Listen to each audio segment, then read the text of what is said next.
Hi, welcome to Simply Nail, and I am Nail. Welcome to my tiny studio. This is where the magic happens. I am a jewelry and textile designer, and here in my tiny studio, a lot of big things occur or happen. You know, this is my 20th anniversary celebration of being a dreadlock diva, a locknista, and I am celebrating by sharing the knowledge and the things that I have learned, good and bad, pros and cons of wearing dreadlocks for these 20 years. And what I find is that when I started wearing dreadlocks, and when I made the conscious decision to step onto this path, it was 2002, and there was no YouTube, there were no tutorials that I could consult to get advice, and when things went wrong on my journey, there wasn't anyone really to consult but me. And I had to, I just made mistakes and I learned from them. And then I became a loctician, where I passed on the things that I learned from my own journey to those who came to me to begin their journeys on this beautiful path of locking your hair. And I just figured that, why not share my wealth of information with you? Because there are a lot of videos that I find on YouTube and that I watch where there's a lot of misinformation. And I'm not saying that, most people who are on YouTube and they're giving advice about their journeys, I'm not saying that their information is, entirely false, because they are on a journey of discovery, and a lot of things that they may have picked up along the way come from people who are really not that educated about the, lifestyle of wearing dreadlocks in the first place. So what they're doing is they're passing on this misinformation to you, and it becomes a situation where you take others, you take misinformation and you implement it into your own lifestyle. And, there are consequences that have to be paid, and sometimes those consequences can be your dreadlocks. And, yes, it's all just hair, and hair does grow back, but, frustration and irritation and all those things that come along with, what happens when you make mistakes. Some of those things, if you can avoid them, you really should, right? I mean, you don't have to get hit by a car to know that you shouldn't cross the street before looking both ways. Am I not right? So, I thought that 20 years in the game, that, maybe offering some advice would be offering what I learned. And, as I said, this is my own journey and advice that I'm giving. And, just like advice with any type of knowledge or advice that you may receive from someone, it's always good to do your own research. And if the advice can help you, use it. And if it can't, don't, but store it away, and perhaps, you'll have to, when you need to recall it to memory, you can. Okay, so today I'm going to talk about my decision to allow my hair to continue to go white instead of what I have been doing or had been doing, which was coloring my hair. In a previous video, I talk about one of the things that I should not have done that I did do, which was dye my hair. And That was such a mistake. That was such a huge mistake. And let me just emphasize this. There's nothing wrong with coloring your hair. Okay? Have fun. Do all those things that you want to do with your dreads. Just enjoy it. It's just hair, right? But what I did was I wanted to, I bleached my hair because my hair was going white, and I wasn't ready for that part of my life journey yet. And so I went ahead and I fried my hair, and it was really, really bad. It was cute, but the consequences of using, bleach and, the whole bleaching process leaves your locks very, very weak, and they begin to thin out, and then they break. And it was just so sad, when my hair began to just break off, my locks began to break off and just fall off. And it was just so disheartening and very, very sad. And I had to, eventually, continue to grow my locks out until they reached a certain point, and then I had to cut them. And which is, it's sad, it happens, but that's my journey. And that's why I said in the previous video that bleaching your hair is the absolute, I would not advise it. Not at all. Don't do it. But I have reached a part of my journey and in my life where my hair is basically 75% white now, and I just have to come to the realization that my locks are going through this point in life, and it's okay. I'm cool with it. So I just had to make the decision not to color my hair anymore, and just to allow it to do what it does. And how did I arrive at that situation, at that point?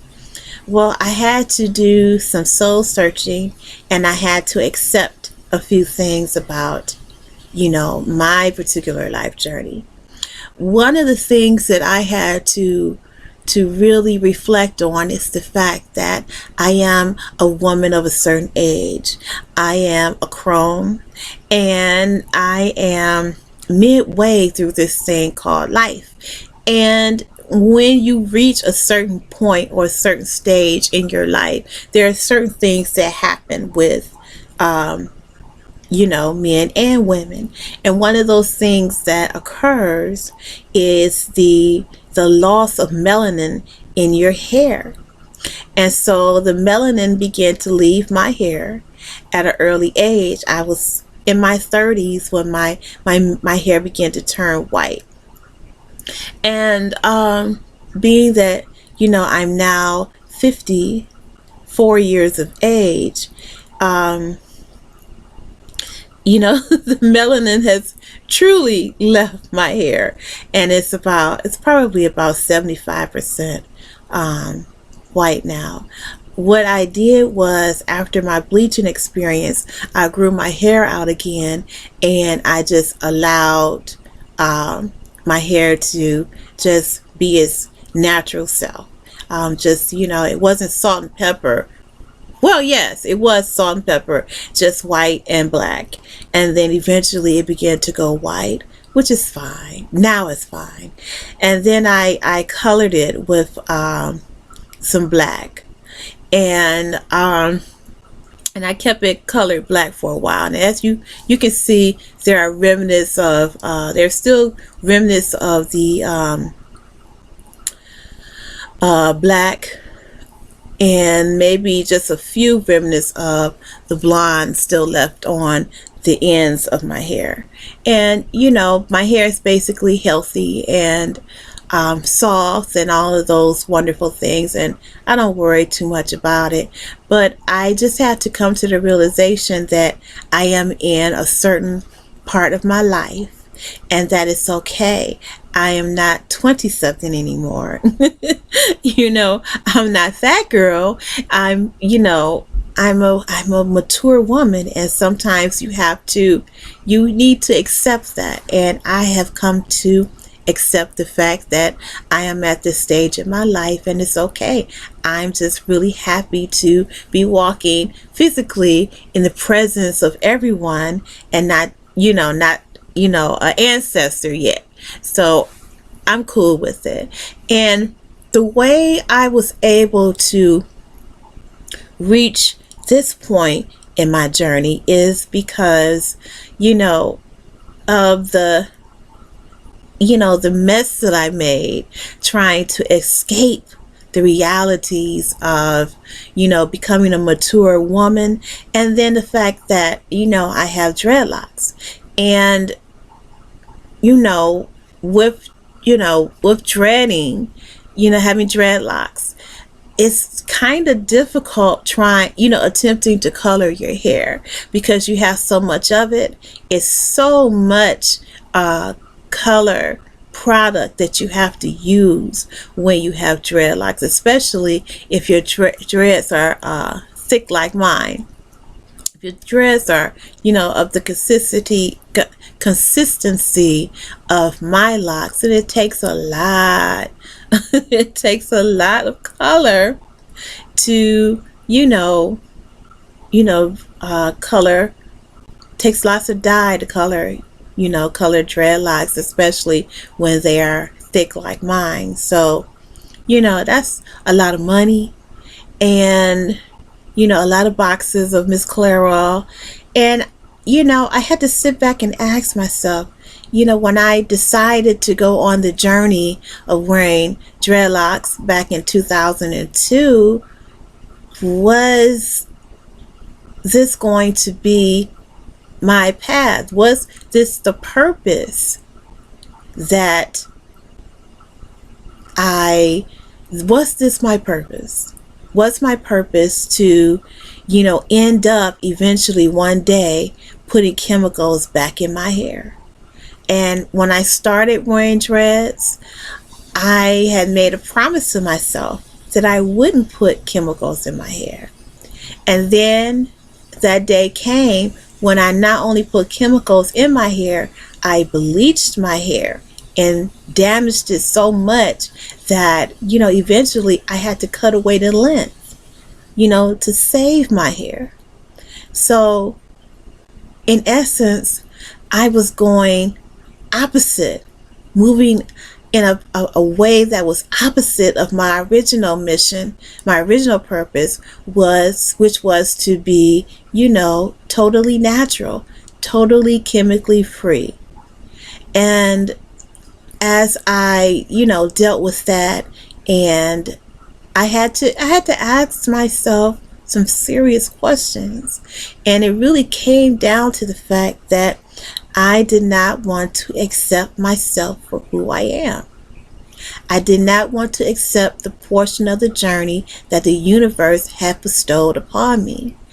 I was slapping the hand of grace. And I had to really do some soul searching about that, because it seemed to me, when I really thought about it, that every time I slapped the hand of grace, I found myself suffering the consequences. And at the end of the day, is it really so bad to be a crone? Is it really so bad to be 54 years old? Is it really so bad? No, because the grace of the universe is upon us. The grace of the universe is upon me. So each day that I step out the bed and I open my eyes, that's the grace of the universe. And yes, my hair, my crown reflects that grace. So acceptance of the grace that the universe has extended to me is what led me to decide that coloring my hair, coloring my dreadlocks is counterproductive to the mission. And the mission is to be and remain chemical free. And that's how I arrived at the point in my dreadlock journey where I decided that no, I'm not going to color my hair anymore, and I'm definitely not going to bleach it. That's really a no-no. So that's how I arrived at that point. And I want to say to my sisters who are, of a certain age like myself, and they have dreadlocks, it's okay to embrace your gray. It's okay to embrace your white, the whiteness of your hair.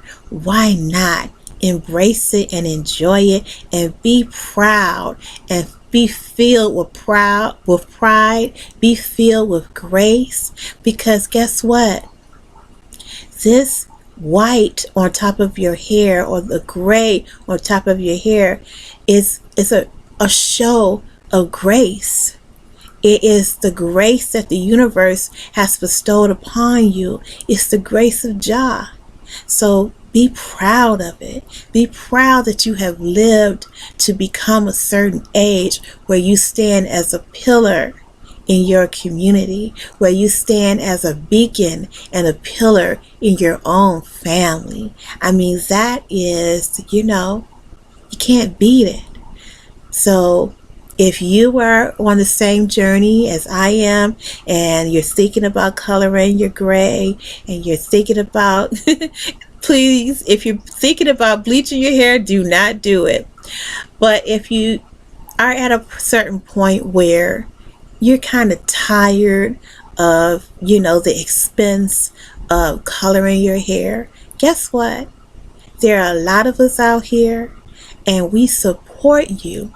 We salute you as you begin your journey as a gray-haired diva, or a gray-haired gentleman, or a gray and white-haired Locknista, or a Lock gentleman. We embrace you and we support you, because there are a lot of us out here, and we need to support each other. And this is what it looks like.